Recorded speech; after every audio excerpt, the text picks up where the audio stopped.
নমস্কার বন্ধুরা, কেমন আছো তোমরা সবাই? আশা করি তোমরা সবাই খুব ভালো আছো এবং সুস্থ আছো। তো welcome back to my channel gossip with Roops. তো নতুন একটা ভিডিও নিয়ে চলে এলাম তোমাদের জন্য। আজকে যার ভিডিও নিয়ে আলোচনা করব আমাদের প্রিয় রানী। ঠিক আছে, প্রিয় রানী, আগের কথাগুলো ভুলে গেছো না? আগের দিনগুলো ভুলে গেছো? মাটিতে যে তোমার পা পড়ছে না, সেটা তোমার কথাবার্তার দম্ভ কতটা যে ফুটে ফুটে বেরোচ্ছে, সেগুলো আমরা খুব ভালোভাবে বুঝতে পারছি। এতটা দম্ভ, এতটা অহংকার দেখিও না। হুম, দেখিও না। তো চলো, প্রিয় রানীর কালকের ভিডিওটা আমি আজকে করতে বসেছি এবং আজকে আমার এই ভিডিওটা যাবে আবার কালকে। বুঝতে পেরেছো? মানে দুদিন বাদে যাবে। তো সেখানে সেই তৃতীয় ব্যক্তি কে ছিল সেটা আমাদের বলতে বসেছে। তো তোমরা কি কেউ বুঝতে পেরেছো যে সেই তৃতীয় ব্যক্তিটা কে ছিল? বুঝতে পেরেছো কি? যদি পেরে থাকো আমাকে বলো যে কোন তৃতীয় ব্যক্তি ছন্দাকে গিয়ে ছন্দার কান ভাঙিয়েছিল, ছন্দাকে গিয়ে মিথ্যা মিথ্যা কথা বলেছিল। নাকি আমিই বোকা যে আমিই বুঝতে পারলাম না যে সেই তৃতীয় ব্যক্তিটি কে? তো বলো। ভিডিওতে কিন্তু কিছু বোঝানোই হবে না তাকে নিয়ে, তাই না? আমরা বুঝতেই পারবো না যে সেই ব্যক্তিটি কে, অথচ সেটা নিয়ে টাইটেলে ক্লিকবেট খেলা হয়ে যাবে। তো প্রিয় রানী হচ্ছে আমাদেরকে কন্ট্রোভার্সি ছুড়তে এসেছে। ঠিক আছে, কন্ট্রোভার্সি ছোড়া ভিডিও। এখন তো বেশ নিজের মুখেই বললো না যে 3-4 দিন ওইভাবে বসে বসে ভিডিও দেওয়ার পরে বুঝতে পেরেছে যে কত টাকা আসতে পারে। তার জন্য প্রিয় রানীর জিভ এখন লক লক লক লক করছে যে ওই বসে জাস্ট 20 মিনিট 25 মিনিট বকবক করবো, তাতেই আমার ওই সারাদিন কষ্ট করে যে আমি ভিডিও বানাবো, ব্লগিং ভিডিও, আমার তো দরকার নেই। ওই বসে জাস্ট বকবক করবো, তাতেই আমার ব্লগিং ভিডিওর ওই ভিউজই উঠে যাবে, তাই না? তো সেই লোভ ছাড়তে না পেরে প্রিয় রানী বসে গেছে। কি ক্লিয়ার করতে বসে গেছে না, কে ছিল সেই তৃতীয় ব্যক্তি, সেই দিন কি কথা হয়েছিল, ওর ওপর যে এত বড় একটা ব্লেম লাগানো হয়েছে, সেই ব্লেমটাকে ও ঝাড়তে এসেছে। তো আমাদেরকে বলল যে ও ছন্দার কথার কোনো রকম উত্তর দিতে আসেনি, মানে ছন্দাকে উদ্দেশ্য করে কোনো কথা বলতে আসেনি। ছন্দার মানে যেই প্রশ্নগুলো ওকে ছুড়ে দিয়েছে তার উত্তর দিতে আসেনি, ওকে বলতে আসেনি। কারণ কি? কারণ আমাদেরকে দেখালো যে ও যদি বলতে আসে ছন্দাকে, তাহলে কি হবে? ছন্দার কমেন্ট বক্স নেগেটিভ কমেন্টে ভরে যাবে। ও মাই গড, কত চিন্তা আমাদের প্রিয় রানীর, ভাবতে পারছো? কত চিন্তা। যে ওর কমেন্ট বক্স নেগেটিভ কমেন্টে ভরে যাবে, যেটা ও চাইছে না। ও এখন এই মুহূর্তে চাইছে না। কারণ ওর জায়ের সময় আমরা দেখেছিলাম যে জায়ের কমেন্ট বক্স নেগেটিভ কমেন্টে ভরে যাচ্ছিল, সবাই আমাদের প্রিয় রানীকে সাপোর্ট করছিল। তো বলি কি প্রিয় রানী, সব সময় না সব ঘটনার সাথে সব ঘটনাকে মিলিয়ে ফেলো না, ঠিক আছে? তোমার জায়ের সাথে যেই ঘটনাটা ঘটেছিল সেইখানে তোমার কিন্তু কোনো দোষ ছিল না, তোমরা কিন্তু ঠিক ছিলে। তার জন্য তোমরা দর্শকদের সেই সাপোর্টটা পেয়েছো। তোমার জায়েরা মানে যা এবং ভাসুর কিন্তু ঠিক ছিল না, ভুলটা তারা করেছিল প্রথম ভিডিওটা ছেড়ে, বা তারপরে আবার ওই ভাগাভাগি তারা মেনে নেয়নি সেটা বলে। তারা কিন্তু ভুল করেছিল, তার জন্য তাদেরকে কথা শুনতে হয়েছে, নেগেটিভ কমেন্টের সম্মুখীন হতে হয়েছে। কিন্তু যেই জিনিসগুলো বললে তুমি, যেই কথাগুলো আমাদেরকে জানালে, যেই ক্ল্যারিফিকেশান আমাদেরকে দিলে, তাতে কিন্তু ছন্দার যে কোনো জায়গায় দোষ রয়েছে বা ছন্দা যে একটাও ভুল কথা বলেছে সেটা কিন্তু নয়। তো সবসময় এটা ভেবো না যে তুমি কিছু একটা বলতে বসলেই সমস্ত দর্শকরা তোমাকে সাপোর্ট করতে চলে আসবে, আর যাকে নিয়ে বলবে তাকে নেগেটিভ কমেন্ট গিয়ে করবে। এটা সবসময় ভেবো না। বুঝতে পেরেছো? এখানে তোমার কিন্তু যথেষ্ট দোষ রয়েছে। কিভাবে দোষ রয়েছে? হ্যাঁ, যথেষ্ট দোষ রয়েছে তোমার। তুমি তাকে কেন ডাকলে না? বাড়ির সমস্ত ব্লগারদের নিয়ে, যদিও বললে সব ব্লগাররা নাকি আসেনি, সে নাই হতে পারে, সবাইকে তো ডাকা হয়েছিল, যারা আসেনি আসেনি। তো সেখানে যখন একটা কথা হচ্ছে, একটা আলোচনা হচ্ছিল, তো সেখানে কেন তাকে ডাকা হলো না? কি ক্ল্যারিফিকেশান দিলে যে আগের দিন বোধহয় তার সাথে কিছু কথা তোমাদের মনোমালিন্য হয়েছিল, বা কোনো কথা হয়তো ওর ছন্দার খারাপ লেগেছিল, তার জন্য কি করেছো তুমি? তার জন্য তুমি ওকে ডাকাওনি, তোমার বাড়িতে তুমি ওকে ডাকাওনি। এইটা কি ছিল প্রিয় রানী? এটা কি ছিল? এটা তো ওকে ডাইরেক্ট অপমান করা হলো, ওকে ছোট করা হলো। যে সমস্ত ব্লগারদের নিয়ে তুমি মিটিং করছো তোমার বাড়িতে, শুধু ওই একজনকে বাদ দিয়ে, তো সেই মেয়েটার কি কষ্ট হবে না? সেই মেয়েটার কি অভিমান হবে না? নিশ্চয়ই হবে।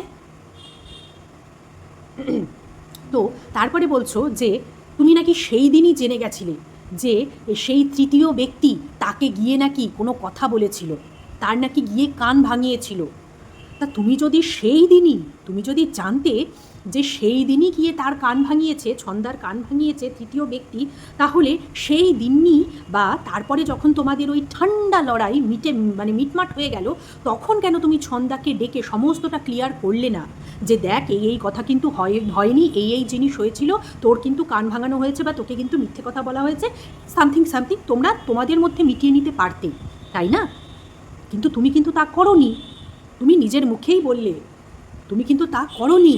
তুমি সেই দিনই জেনে গেছিলে যে তৃতীয় ব্যক্তি গিয়ে তার কান ভরেছিল। তাহলে দোষটা কার?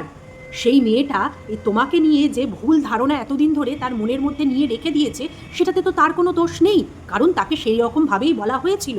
তাহলে তুমি বিষয়টা ক্লিয়ার করতে, তুমি কথা বলে ক্লিয়ার করতে, তারপরে তার বিশ্বাস করা না করা সেটা তার ওপর ছিল। তখন তুমি বলতে পারতে যে আমি তোকে বলেছিলাম, তারপরেও তুই বিশ্বাস করিসনি, সেটা তার ওপরে। কিন্তু তুমি ক্লিয়ারও করনি, অথচ তুমি ভাবছো যে ও তোমার ওপর ব্লেম দিচ্ছে, আবার সেটা তুমি বলছো। সেই মেয়েটা তো কিছু জানেই না তাহলে। আচ্ছা, প্রত্যেকটা কথার উত্তর দিচ্ছ ভিডিওতে, অথচ প্রত্যেকবারই কি বলে যাচ্ছ? আমি কিন্তু ছন্দাকে উদ্দেশ্য করে বলছি না, বা আমি কিন্তু ছন্দার প্রশ্নের উত্তর দিতে বসছি না। আমি কাদেরকে উত্তর দিচ্ছি? আমি দর্শকদের উদ্দেশ্যে বলছি।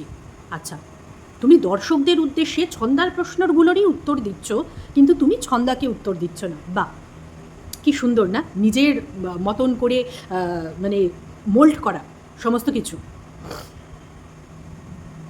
তো কি বললে যে সেই দিনকে কি আলোচনা হয়েছিল? সেই দিনকে আলোচনা হয়েছিল যে যার বাড়ির অনুষ্ঠান হবে তার ভিডিও সবার আগে ছাড়া হবে। তাতে যদি সেই দিন টাইম মতো ছাড়তে নাও পারে, তাও সবাইকে ওয়েট করতে হবে। এবং সে যদি পরের দিন ছাড়ে, সেই অবধিও সবাইকে ওয়েট করতে হবে, কারণ সেটা তার বাড়ির অনুষ্ঠান, ভিউজটা তার আগে প্রাপ্য। অবশ্যই এই জায়গায় আমি তোমার সাথে 100% একমত। অবশ্যই সবাই কষ্ট করে ভিডিও বানায়, ভিডিও করে, যার বাড়ির অনুষ্ঠান 100 বার তার উচিত, তার অধিকারের মধ্যে পড়ে এটা যে সে আগে ছাড়বে, সেটা যার ভিডিও যখন ছাড়ার টাইম থাকুক না কেন। এটা 100 বার এই যে ডিসিশনটা তোমরা নিয়েছিলে, এটা 100% সঠিক ছিল। আমি বলবো না যে এখানে তুমি কোনো দিক থেকে ভুল, ঠিক আছে, কিন্তু কেউ কি মেনেছিল? কেউ কি শুনেছিল? মনে তো হয় না, তাই না? তাই যদি হতো তাহলে কি আর এত এত অশান্তি হতো না তো। তারপরে কি বলছো যে তুমি কোনোদিনও কাউকে বলোনি যে তোমার মুখ ইউজ করা যাবে না, তোমার থাম্বনেলে তোমার মুখকে তোমার ফেস ইউজ করা যাবে না, বা তোমার নাম ইউজ করা যাবে না টাইটেলে। এগুলো নিয়ে নাকি তুমি কাউকে কোনোদিন কিচ্ছু বলোনি। দেখো, বোঝা যায়, বুঝতে পেরেছো? বোঝা যায়, এবং এটা বোঝা যাওয়ার বিষয় নয়, এটা ডাইরেক্ট আমাদের কাছে তুমি নিজেই ক্লিয়ার করেছিলে তোমার ভিডিওতে যে তুমি কারোর ভিডিওতে উঠতে চাও না, এবং কাউকে তোমার ভিডিওতেও তুমি নেবে না, তোমার আত্মীয় স্বজনদের, তোমার আশেপাশের জায়েদের। এটা তুমি কিন্তু ক্লিয়ার করেছিলে, কিন্তু তারপরেও তোমার কথা কেউ শোনেনি। তারপরে কি হয়েছিল? ওই দোল ছিল, দোলেতে সবাই তোমাকে ভালোভাবে নিংড়ে ইউজ করে নিয়েছিল, তাই না? আজকে বলো, এই যে আজকের ভিডিওতেও যেরকম বললে যে তুমি ডিসিশন নিয়েছো যে তুমি কারোর ভিডিওতে থাকবে না, সমস্ত কিছু যা হবে অফলাইনে হবে, এবং কাউকে তোমার ভিডিওতেও নেবে না। দেখো তো আজকে যে আবার সেই ডিসিশনটা নিলে, এইটার পরে দেখো তো তোমার সম্পর্কগুলো ভালো থাকে কি না, দেখো তো তোমাকে নিয়ে কথা হয় কি না, দেখো তো 10 বছর 12 বছরের এই যে তোমাদের আত্মীয়তা, তোমাদের সখ্যতা, এগুলো ঠিকঠাক থাকে কি না একটু দেখো, ঠিক আছে? চোখ কান খোলা রেখে দেখো যে তোমার নামে একে তাকে বলা হচ্ছে কি না, যে আমাদের তো বারণ করে দিয়েছে, ওর মুখ নাকি ইউজ করা যাবে না, সেও ইউজ করবে না আমাদেরকে তার ভিডিওতে। এগুলো একটু কান পাতলেই শুনতে পাবে এই জিনিসগুলো, বুঝতে পেরেছো? তো ভিডিওটা বানাতে বসলে একটা টপিক নিয়ে, তাই না? কিন্তু ভিডিওর লাস্টে গিয়ে আমাদেরকে কি বললে যে তোমার ডিসিশন তুমি শুনিয়ে গেলে। তা আসল উদ্দেশ্যটা কি সেটাই ছিল? আসল উদ্দেশ্যটা সেটাই ছিল। তুমি অনেক দিন ধরেই চেষ্টা করে যাচ্ছ এই জিনিসটাকে, মানে শিলমোহর লাগাতে এই জিনিসটাতে, কিন্তু তুমি পেরে উঠছো না। হ্যাঁ, তুমি পেরে উঠছো না। তুমি অনেক দিন ধরেই চাইছো যে তোমার মুখটা যাতে ইউজ করা না হয়, কেউ যাতে ইউজ না করে তোমাকে, কিন্তু তুমি পারছো না, কারণ সবাই তোমাকে তাদের মতন করে ইউজ করে নিচ্ছে তাদের ভিডিওতে। ঠিক আছে, এটাই হচ্ছে মেন ব্যাপার। এই কথাটাই হচ্ছে বলতে বসেছিলে, আর ওইগুলো তো হচ্ছে তোমার গৌণ বিষয়, এটাই মুখ্য বিষয় ছিল। আচ্ছা, আর একটা কথা বললে না যে তুমি ছন্দাকে প্রশ্নের উত্তর দিতে আসোনি, কারণটা কি বললে? কারণ ওর কমেন্ট বক্স নেগেটিভ কমেন্টে ভরে যাবে। না, না, তার জন্য নয়। কেন উত্তর দিতে বসোনি তুমি জানো? তুমি জানো খুব ভালো করে। কারণ হচ্ছে ভিউজ। তোমার জায়ের ভিউজ তুমি দেখে নিয়েছো, যেই কয়দিন ওই চলেছে দুপক্ষ থেকে, সেই কয়দিন তোমার জায়ের ভিউজ তুমি খুব ভালো করে দেখে নিয়েছো। হ্যাঁ, এটা সত্যি যে যে কয়দিন ওইগুলো চলবে সেই কয়দিনই ভিউজ হবে, তারপরে যখন আবার নর্মাল ভিডিওতে যে যার মতন ফিরবে তখন যে যার নর্মাল আবার ভিউজই হবে, এটা সত্যি কথা। কিন্তু ওই যে প্রশ্ন যেই ভিডিওটাতে ছুড়ে দিয়েছে ছন্দা, সেই ভিডিওটাতে ভিউজ তো দেখেছো, তাই না? সেইটা দেখেই তুমি তার প্রশ্নের উত্তর তাকে দিতে বসোনি, কারণ তুমি খুব ভালো করে জানো এই যদি তাকে বলতে বসো, আবার যদি ওই দিক থেকে তোমাকে বলতে বসে, ওই দিকে যে তার ভিউজ কোথায় উঠবে সেটা তুমি খুব ভালো করে বুঝতে পেরে তুমি স্টপ করে গেছো, তাই না? যাতে এই কয়দিনও তার যাতে ভিউজ না হয় তোমার জন্য, এইটা হচ্ছে মেন ব্যাপার। তো দেখো,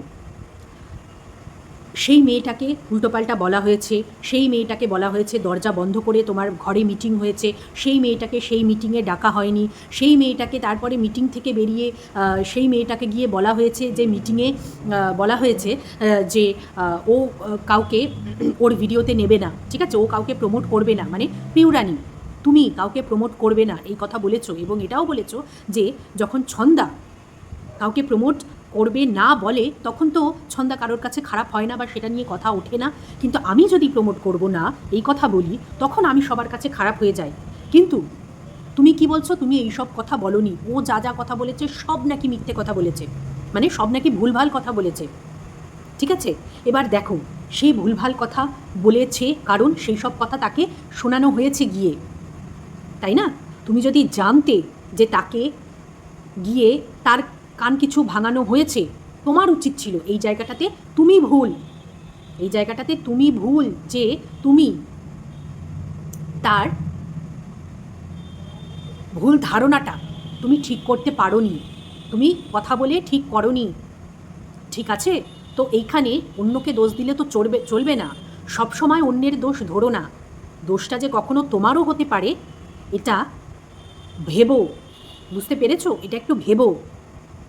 আর এই যে কথাগুলো বলছো না, অহংকার ফুটে বেরোচ্ছে, বিশ্বাস করো, অহংকার ফুটে বেরোচ্ছে তোমার মুখ থেকে, যে আমার ফেস দেখানোর জন্য সবাই দেখো কীরকম করছে, তাই না?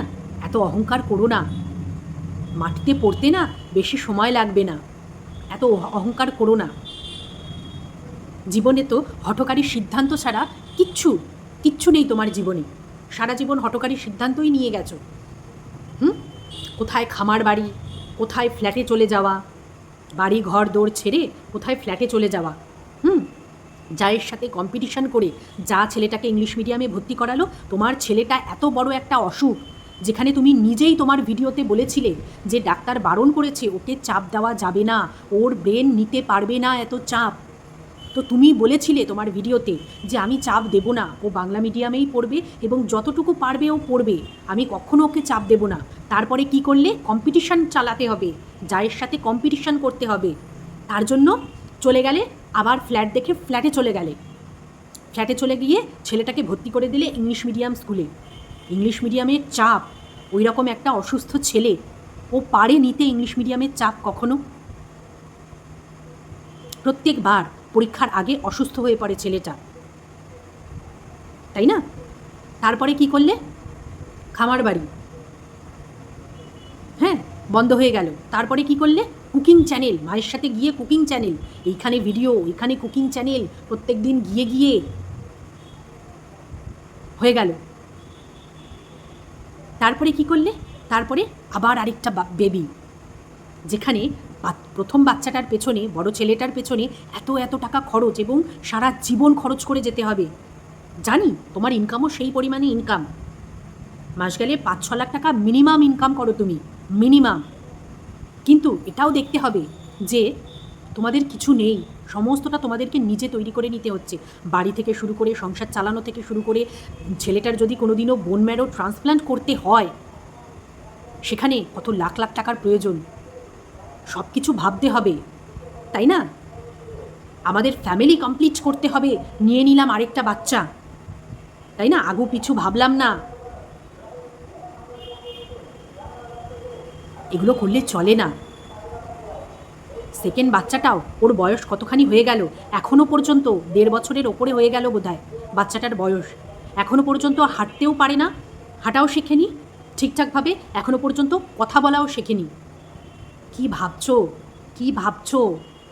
আমি বলতে চাই না কথাগুলো, বিশ্বাস করো, কিন্তু যেটা ফিল করছি না, আমি বলতে পারছি না ভিডিওতে, আমি যেটা ফিল করছি, কারণ আমার ফ্যামিলিতে আমি দেখেছি, আমার ফ্যামিলিতে আমার নিজের চোখে দেখা, তার জন্য আমি বলতে পারছি। আর কটা দিন যাক, তারপরে হয়তো বুঝতে পারবে, ঠিক আছে? এর থেকে বেশি ক্লিয়ার করে আমি বলতে পারবো না। আমি চাইবো না যে আমি যেটা ফিল করছি সেটাই হোক, মানে হোক, সেটা যাতে না হোক, আমি সেটাই চাই। তোমরা দুজনেই যেখানে থ্যালাসেমিয়ার বাহক, সেটা মাইনর হোক আর যাই হোক, সেখানে কি করে আবার তোমাদের সাহস হলো, বুকের পাটা কত দূর তোমাদের, আবার সাহস হলো তোমাদের আরেকটা বেবি নেওয়ার? হ্যাঁ, তোমরা হঠকারী সিদ্ধান্ত সারা জীবন নিয়ে গেছো, বুঝতে পেরেছো? তো এই যে কমেন্ট বক্সে গিয়ে কমেন্ট করছো না, যে পুরো ভিডিও না দেখেই হঠকারী কমেন্ট করতে সবাই বসে পড়ে, এই সমস্ত কমেন্টগুলো করো না। হঠকারী কমেন্ট, দর্শকদেরকে এই সমস্ত কমেন্ট করো না, কেউ হঠকারী কমেন্ট করতে বসে না, ঠিক আছে? তুমি তোমার ভিডিওতে ভালোভাবে ক্লিয়ার করো, ভালোভাবে ক্লিয়ার করো যে আমার ওর সাথে আগের দিন ঝামেলা হয়েছিল, মুখ কালাকালি হয়েছিল, বা কিছু মনোমালিন্য হয়েছিল, তার জন্য ওকে ডাকা হয়নি। ভালোভাবে সেই বিষয়টা ক্লিয়ার করো। উচ্চ রাখলে দর্শক বুঝবে কি করে? উচ্চ রেখে যদি তুমি কথা বলো, দর্শক তো বুঝতে পারবে না, ঠিক আছে? তো হঠকারী কমেন্ট দর্শকরা করে না, হঠকারী সিদ্ধান্ত তোমরা সারা জীবন নিয়ে এসেছো স্বামী স্ত্রী দুজনে মিলে, ঠিক আছে? তো তোমাদের যতই টাকা ইনকাম করো না কেন, ভবিষ্যৎটা কিন্তু তোমাদের ভালো হবে না, আমি আজকে বলে দিয়ে যাচ্ছি, কারণ তোমাদের ডিসিশনের ঠিক নেই। তোমাদের ডিসিশনের ঠিক নেই। তারপরে আবার কি করতে বসেছো? আবার এই জমিটাতেও নাকি খামার বাড়ি বানাবে। বাচ্চাটার খালি বড় হওয়ার অপেক্ষায় রয়েছো, আবার এখানেও খামার বাড়ি। ওই যে চ্যানেলগুলো যেখানে শর্ট, ওই বলো না, নাটকগুলো আপলোড করা হয়, তাই না? হয়ে গেল, হয়ে গেল। জানি 2টো বাচ্চা নিয়ে সম্ভব নয়, তুমি যে করছো, করে দেখাচ্ছ, হ্যাটস অফ তোমাকে, হ্যাটস অফ। কিন্তু কথা সেটা না, কথা হচ্ছে এই যে আমি চারিদিকে ছড়িয়ে নিয়ে বসলাম, ছড়িয়ে নিয়ে বসলেই তো হবে না, আমাকে ভাবতে হবে, আমাকে বুঝতে হবে যে আমি এই যে চারিদিকে ছড়াচ্ছি সেগুলো আমি মেনটেন করতে পারবো তো। কিন্তু তোমরা সেটা ভাবো না, তোমরা ছড়িয়ে নিয়ে বসে পড়লেই তোমরা বেঁচে যাও। তোমাদের টাকার লোভ হয়ে গেছে যে কিভাবে শুধু ইনকাম করব। তোমাদের জীবনে কোনো আনন্দ নেই, কোনো মজা নেই, কোনো উল্লাস নেই, কোনো মানে কি বলবো, এক্সাইটমেন্ট নেই, কোনো ঘুরতে যাওয়া নেই, কোনো বেড়ানো নেই, কিচ্ছু নেই তোমাদের জীবনে, শুধু কাজ কাজ কাজ কাজ আর কাজ। কাজ করতে হবে, তার সাথে এগুলোও করতে হবে, কাজ তো সারা জীবন থাকবে, তাই না? ওই ফেসবুকে আমি এর আগেও তোমাদেরকে বলেছি, কি প্রশান্ত প্রশান্ত বোধ হয়, কী প্রশান্ত যেন, প্রশান্তজি না প্রশান্ত মহারাজ, কি যাই হোক, মোটিভেশনাল স্পিকার উনি, মাঝখানটা চুল নেই, দুদিকে চুল, দাড়ি, বেশ সুন্দর গোলগাল চেহারা, ফর্সা, আশা করি বুঝতেই পারছো। কী বেশ নামটা, ডক্টর প্রশান্ত না কি যেন, নামটা ঠিক মনে পড়ছে না, প্রশান্ত এটুকু জানি, এবার আগে পিছিয়ে কী ছিল মনে পড়ছে না। তো ওনার ভিডিওগুলো, মানে কথাগুলো বেশ ভালো লাগে।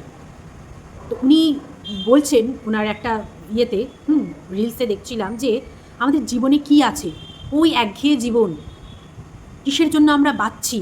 ওই সারা সকালবেলা ঘুম থেকে উঠে খেয়ে দেয়ে রেডি হয়ে নাকে মুখে গুজে ওই অফিসে যাচ্ছি, আবার রাত্রিবেলা ক্লান্ত হয়ে ফিরছি, ফিরে ফোন নিয়ে বসে পড়লাম, কোনো গল্প নেই, গুজব নেই, বউয়ের সাথে কিচ্ছু নেই, তারপরে আবার শুয়ে পড়লাম, তারপরে আবার পরের দিন সকালবেলা উঠে আবার সেই সেম জিনিস, বউয়েরও সেই সেম জিনিস, রান্না বান্না, বাচ্চা, মানে একটা একঘেয়ে জীবন। না সেখানে কোনো এক্সপ্লোর করার কিছু নেই, মানে তুমি ঘুরতে যাও, বেড়াও, প্রকৃতিকে দেখো, এই দুনিয়া দেখো। এই জীবন তো একটাই, তাই না? জীবন তো একটাই, তুমি ঘুরে বেড়াও, তুমি আনন্দ করো, মজা করো। জীবন আজ আছে কাল নেই, আজকে ঘুমালে পরে কালকে আমি ঘুম থেকে উঠতে পারবো কি না কেউ বলতে পারে না, তাই না? তো সেগুলো করতে হবে, মানুষ সেগুলো ভুলে গেছে। সংসার সংসার করে মানুষ সেগুলো ভুলে যায়। তো আমি তো ঠিক অত ভালোভাবে বলতে পারলাম না, উনি খুব সুন্দরভাবে সেটা আমাদেরকে বলেছেন। তো সেটাই হচ্ছে তোমাদের জীবন, তোমাদের জীবন ওই ওই থোর বড়ি খাড়া, খাড়া বড়ি থোর হয়ে গেছে, বুঝতে পেরেছো? আর হচ্ছে সব কন্টেন্ট, কন্টেন্টের জন্য অ্যানিভার্সারি পালন, কন্টেন্টের জন্য জন্মদিন পালন, কন্টেন্টের জন্য হচ্ছে কি বলবো, নিজেদের জন্মদিন পালন, সব হচ্ছে কন্টেন্ট, ভিডিওতে দেখাতে হবে, তার জন্য পালন, বুঝতে পেরেছো? নিজেদের আনন্দের জন্য, নিজেদের মজার জন্য, নিজেদের জন্য কিছু নেই। এটা ভেবে দেখেছো? ভেবে দেখো, জীবনটাই এখন কন্টেন্টময় হয়ে গেছে। তো দেখো তোমার ডিসিশনের ফল কি হয় তোমার আত্মীয়দের কাছে, ঠিক আছে? এই যে বললে না মুখ দেখাবে না, এইবার দেখো সম্পর্ক ভালো থাকে কি থাকে না। তো চলো ভিডিওটা তাহলে এখানেই শেষ করলাম। কীরকম লাগলো আমার ভিডিও জানাতে কিন্তু তোমরা অবশ্যই ভুলো না। আজকের মতন আসছি তাহলে, টাটা, বাই বাই।